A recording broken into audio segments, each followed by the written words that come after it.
Brain లారా మొదటి test match లో 400 పరుగులు చేసి మొదటి బాల్ కి అవుట్ అవుతాడు. అసలు ఏం జరిగిందో నేను చెప్తాను, టెన్షన్ అసలుకే కాకండి. England versus West Indies test match లో అయితే బ్రెయిన్ లారా మొదటి బాల్ ఎడ్జ్ తాకి క్యాచ్ అవుట్ అవుతాడు. బౌలర్ అప్పీల్ చేసినా కానీ ఎంపైర్ అయితే ఏం మాత్రం నాట్ అవుట్ గా ప్రకటించాడు.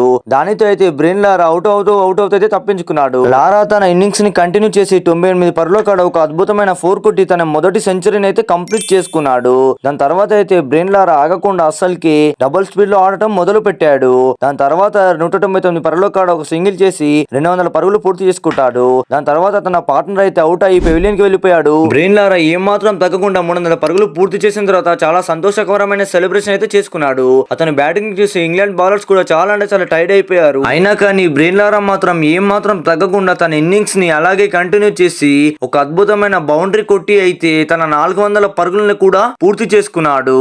అది చూసి అయితే ఇంగ్లాండ్ బౌలర్స్ అయితే అందరూ షాక్ అయిపోయారు. తన ఆట తీరును చూసిన ఎంపైర్లు కూడా ఆ రోజుకి ఆ ఇన్నింగ్స్ అయితే అక్కడికే ఆపేశారు. కానీ బ్రెయిన్ లారా మాత్రం ఆ రోజు వరల్డ్ రికార్డ్ నే క్రియేట్ చేశాడు.